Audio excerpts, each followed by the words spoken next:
He was just a boy on the street, barefoot, hungry, invisible to everyone who passed. But when the richest man in town sped past him that morning, fate stopped him cold. The beggar had said something no one expected, something impossible. "I can make her walk again." The man laughed at first. After all, what could a poor black boy know about miracles? But by nightfall, he wouldn't be laughing anymore. What happened next would leave an entire town questioning everything they believed about race, faith, and power. The millionaire's name was Charles Whitmore, a man whose empire stretched farther than the streets his wealth had built. He lived in a world of polished marble and silence, where people bowed more than they spoke, and where compassion had long been replaced by control. His daughter, Emily, was the only thing he couldn't fix with money. A car accident had taken her ability to walk 3 years ago, leaving her confined to a wheelchair and him drowning in quiet guilt. Every doctor had failed. Every prayer felt unanswered. So, when a ragged boy appeared outside his estate that morning, whispering words that sounded like madness, "Sir, I can make her walk again," it should have meant nothing. But there was something in the boy's eyes, something deeper than desperation. The neighbors had seen the boy before, dark-skinned, always dirty, always silent, begging near the church steps where people crossed the street to avoid him. To them, he was a nuisance. To Charles, he was a reminder of everything he'd been taught to ignore. Yet, that night, as the rain poured and Emily's cries echoed through the empty halls, Charles found himself staring out his window at the same boy, still standing there, drenched but unbroken.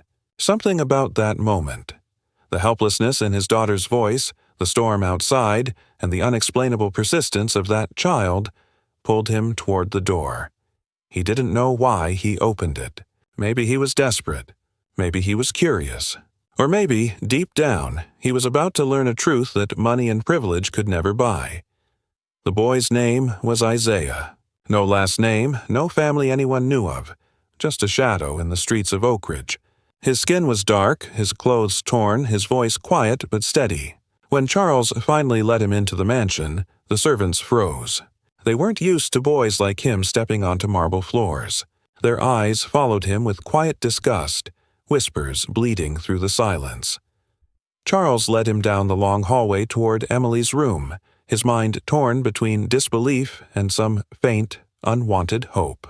Emily sat by the window, pale and fragile, her legs thin as porcelain. When she saw Isaiah, confusion flickered across her face. Not fear, just curiosity. He didn't speak. He just looked around, slowly, as though feeling something unseen. Charles folded his arms.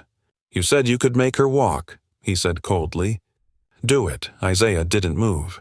Instead, he knelt by Emily's chair and whispered something too low for Charles to hear. A silence followed, the kind that hums before a storm. Then Isaiah's hands began to tremble, not with fear, but with something powerful, almost sacred.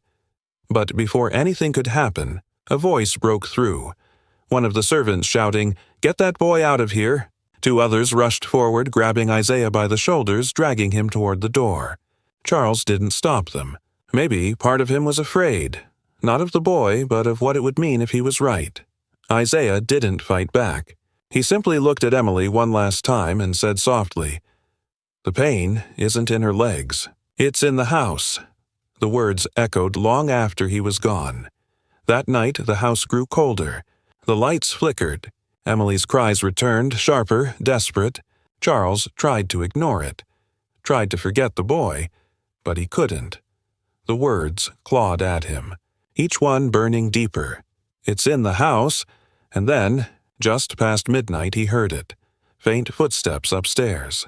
Light ones, too soft to be his own, too human to be imagined. He rushed to Emily's room, heart pounding. But what he found waiting there would make him question everything he thought he knew about power, privilege, and the unseen cost of hate. Charles froze at the doorway. Emily's room was glowing, not with light, but with warmth, the kind that shouldn't have been there. The air seemed to hum. Emily sat upright in her chair, wide-eyed, her trembling hands gripping the armrests. "Father," she whispered, "he's here." Charles's breath caught. Isaiah stood at the far end of the room, soaked from the rain, barefoot, silent. No door had opened. No window was broken. Yet somehow he was there, calm, unafraid. For a moment neither of them spoke. Then Isaiah stepped forward. The house groaned around them. The walls, the floors, the air itself seemed to shift, as if the mansion were exhaling decades of unspoken cruelty. Charles felt it, the weight of his family's history, of land built by hands that never rested, of names erased to make space for his own. Isaiah's eyes met his, and suddenly Charles wasn't standing in a room anymore. He was standing in the middle of every wrong he'd ever ignored. He saw faces, generations deep, working under the sun, unheard and unseen. And in that moment he understood what the boy had meant. The pain wasn't in her legs. It was in the house, in the silence. In him, Emily gasped. Her body jerked once, twice, then slowly, impossibly, she pushed herself up. Her feet touched the cold floor. The air cracked like thunder. She stood. Charles fell to his knees, tears cutting through years of denial. But Isaiah didn't smile. He simply turned toward the window, where the first light of morning had begun to rise. And as suddenly as he'd appeared, he was gone. The rain stopped. The house was still, and Charles, trembling beside his daughter's chair, realized that the miracle he'd just witnessed wasn't meant to heal her. It was meant to awaken him. For days, Charles said nothing. The doctors couldn't explain Emily's recovery. They used words like spontaneous remission, neural reconnection, unexplained regeneration. But deep down, Charles knew it had nothing to do with medicine. It was something he couldn't buy, couldn't own, couldn't even fully understand.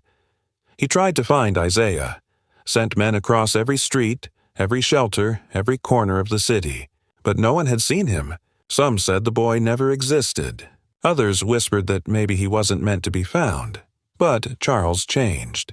He sold off the land his family had hoarded for generations and turned it into a community center, a place for those who had been silenced, ignored, and forgotten. Every wall carried a mural of strength painted by children who looked like Isaiah. And in the heart of the building, under a skylight that poured golden light at dawn, stood a bronze plaque that read, "The pain wasn't in her legs. It was in the house. People came from everywhere to see it. Some prayed, some wept. And every morning Charles sat quietly in the garden, watching Emily walk through the grass. Free, alive, unbroken." He never spoke about that night again. But sometimes, when the wind passed through the trees, he could swear he heard a voice, gentle, certain, echoing from somewhere beyond this world. And maybe that's what miracles really are. Not the bending of nature, but the breaking of ignorance. Because sometimes it takes the humblest soul to heal the proudest heart. The question is, how many Isaiahs have we walked past without ever listening?